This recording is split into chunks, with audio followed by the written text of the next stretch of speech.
Well, if you're going to score 2 goals a year, they might as well be big goals. Avs win over the Nashville Predators 3-2 in overtime. This was certainly not the Avs' A game. I think you could argue it wasn't even a clean B, maybe more of a B-, but I think that was also true of the Predators. So it was two teams that were playing below their best, and the Avs were able to come out on top. With that being said, the first period was by far the worst period of the game for the Avs, and they get burned almost immediately. Nashville entering with speed here, but the Avs have 4 guys back. This initially shouldn't be that dangerous. Now, Josh Manson takes his man down the middle of the ice and just straight up commits interference. He does do that. There's a delayed penalty on this play, so even if the Avs didn't get scored on, it would not have been good. But Nashville is able to maintain possession, get the puck back out high. It's not exactly a pretty play, but they're allowed to get set up and ultimately get a shot off here.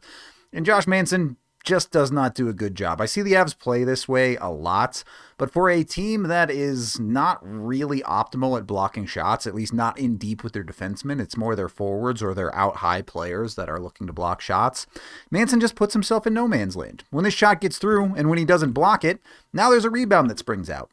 Comes off of Georgiev, comes loose, and Manson is just not in a competitive spot to try and compete for this puck, and even when he does reach for it, he completely fans on it. Just a full misplay, and that's how a puck ends up in the back of your net. Look, I know Josh Manson has found some flexibility and has shown he can jump into the play a bit more here in Colorado, but ultimately the reason the Avs brought Manson to this team was to be a defensive D and a big net front presence with physical ability. He has not done that well enough this season. You need better there. You need to be a guy that helps clear out rebounds, or at minimum, at least moves the opposing team's players out of the way so they can't get the rebounds. It's just been one too many plays like this for Manson where he's coming up a little bit short this year. And yeah, I think it's fair that you want Georgiev to smother that and not give up a rebound in the first place, but that's why you have multiple layers of defense, so if something goes wrong, there's another layer that can help you out. The rest of the first period was Alexander Georgiev holding the Avs in it. Very similar to last game. This is 2 games in a row that have ultimately been quite good for Georgiev. Honestly, 3 games in a row. It's just these last 2 have been wins. He posted a 9-36 in this one, and it feels like it's starting to come around for him. However you feel about him long-term, you guys probably know I'm not his biggest fan in that regard. At least over these past few games, he's been a key to the Avs' success. Not much else to say about the first period. The Avs do start playing a little bit better in the second. It's still not great at 5-on-5, though. Thankfully, the power play can help the Avs get things going the right direction. So the power play is going to technically expire here. You have the Avs' second unit on the ice, and you see they don't score pretty goals. They throw pucks towards the net, and then they go chase it, they go get it again, and they repeat. It's not particularly complicated. Taves is going to take this one-timer here from out high, and I don't know if it's a good shot or not, because it immediately hits Colton Sisson's stick as the high forward defending, and then it also bounces off a skate on the way in. You take good bounces when they come your way.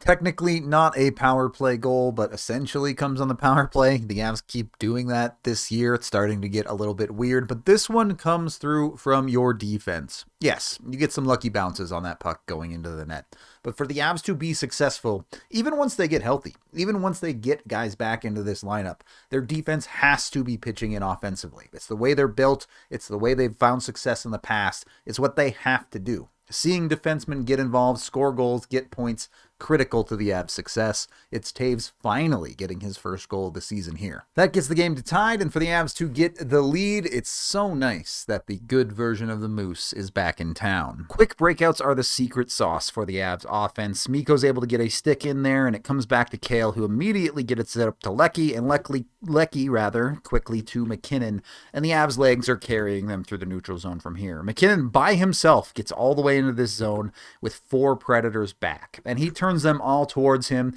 He gets the 2 immediately near him to commit, and the other 2 get caught puck watching as McKinnon waits for reinforcements. He finds it, and Kiviranta is the third forward in, and this whole time Mikko has kind of just snuck in, casually floated into space. Kiviranta slides it across. It's a good pass which allows Mikko to just rip it off of the hop, and he makes it go in. A shooting Moose is a good Moose. Mikko has found that trigger again, and he is a big reason the Avs have turned the corner and started winning games again. So you sit through 2 periods of this game, and the Avs have played 2 okay periods, and they're winning. It's a good feeling to have. It's one the Avs haven't experienced enough yet this year. It goes to show it's not just the Avs playing better that got them here, but it's a little bit of luck, too. A few breaks here and there are all it takes for the Avs to start looking like a good team again. But hockey remains a funny sport. The third period was by far the best period of the game for the Avs. They dominated it 5-on-5, probably deserved to win in regulation, but deserve is a made-up word in hockey. It doesn't matter what you deserve, it only matters what the final score is. 1 minute into the period, the game is tied. Nashville battling in deep for a puck here. They're able to escape the corner and keep the puck in the zone. Middlestat, kind of a little bit overzealous on a bouncing puck there, allows Josi to walk the line and puts the Avs in a bit of a tough spot. As the Avs are trying to recover on the coverage here, you actually feel pretty okay about this spot. It's not terrible. The coverage is there.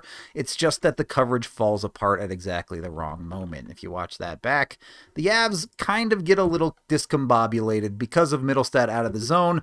Now you have Rantanen, who has to step up and be the high forward. Lehkonen is the backside forward, and then you have your two Ds. As it comes across, Rantanen continues to chase, but he's behind the play because he stepped up too aggressively and misplayed it, essentially. So now Makar is tied between the puck carrier and the middle of the ice. Lehkonen's too far on the backside to come over and help. So the millisecond that Makar tries to commit to a passing lane block, I don't know, my terminology's bad today, whatever.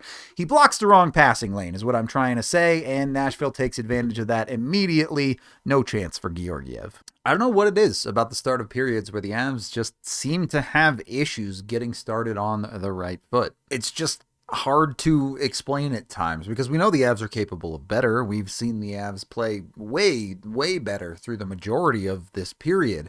But that start is just a little bit rough right now. So you go through the rest of the third where the Avs are generating a ton, but just not able to find that next goal. And then you get down into the 5:05 minutes. And to be honest, if you watch those final 5 minutes, the Avs probably should have lost this game. Georgiev had to make one great save and then had to get bailed out by one of his defensemen as Calvin DeHaan sweeps a puck off the goal line to keep this game tied.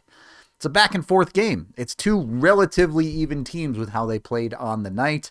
That's what you like from hockey, to be honest. I know you want the Avs to win, but you want competitive, not necessarily quality, but even hockey. Ultimately, both teams survive the third period. You get into overtime, and you watch the Avs play a pretty solid overtime, if I'm honest. Nashville struggled to generate high-quality chances. They maybe generated one. The Avs generated multiple and got good shots on goal repeatedly, but the hero of the night is Sam Girard. Nashville initially gains the zone here and settles down. Nothing fancy. You see teams go a little bit slower in 3-on-3 these days, but an awkward situation happens. Girard is defending out high as the only defenseman on the ice on Nashville's defenseman in Shea.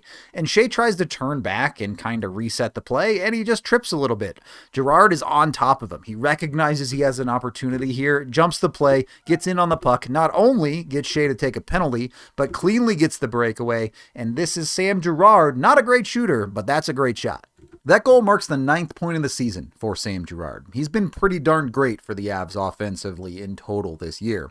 Good enough for 5th on the team in total points. He slots in behind Cale Makar. He often doesn't play on the top pairing. He doesn't get noticed or talked about as much as the top guys like a McKinnon, a Rantanen, or even the secondary guys like a Lehkonen tend to get the spotlight more. But Girard has quietly been adding up those points and has been a key factor for the Avs on the offensive side of the puck. I know Girard is a very polarizing player, and if you are one of the people that just does not like Girard because he's small and you think that makes him not good enough, then your opinion is yours. You're entitled to it, but I just don't agree. Girard has been a key piece for Colorado this season, and we've seen how important he is, not just on the offensive side, but on the defensive side too. Yes, it's not perfect with Sam Girard. He's not going to defend the net front well. And this season in particular, I think there's been a lot of up and down to his game. There are nights where he really struggles, but there are also nights where he is not only great, but he is the key to the W.